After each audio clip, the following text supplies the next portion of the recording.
Welcome to our first multiple choice Monday question. Hopefully you've already had time to read and answer the question. If you haven't, pause it now and make sure that you can answer it before we check. So how do we do? The correct answer for this question is C. This was quite an easy question, so hopefully you got it right. But what I want to show you is to make sure that you can actually answer this question without the multiple choice. So see if you can actually work out the number of protons, neutrons and electrons from the information provided, as that's much more likely that you get a question like that at A level.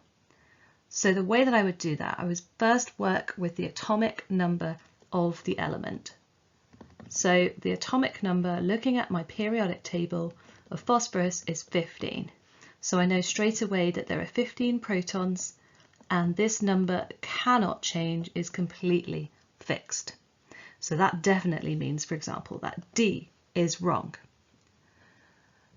I can then look either at the charge or the mass number. It doesn't really matter which way round I do it. Looking at the charge, we have a 3- charge, which means that the atom has gained 3 electrons when it became an ion. So if it was a neutral atom, it would have 15 electrons. I've gained 3 to get my 3- charge, so that means that I will have 18 electrons in a phosphide ion.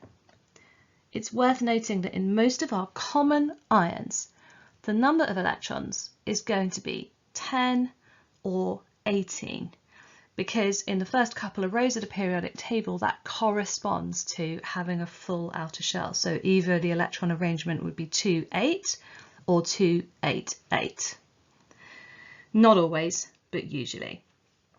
So the last thing I would look at would be the number of neutrons, just to make sure, even though we've already established that it is C, number of neutrons is simply going to be my mass number, 31, take away my atomic number, 15, because the mass number is the number of protons and neutrons combined, and the atomic number is the number of protons. So that gives me 16 neutrons. Don't forget, follow CK Chemistry. This week we're also going to have a look at some top tips tomorrow, and we're going to have multiple choice Mondays every single Monday to give you more practice at this type of question.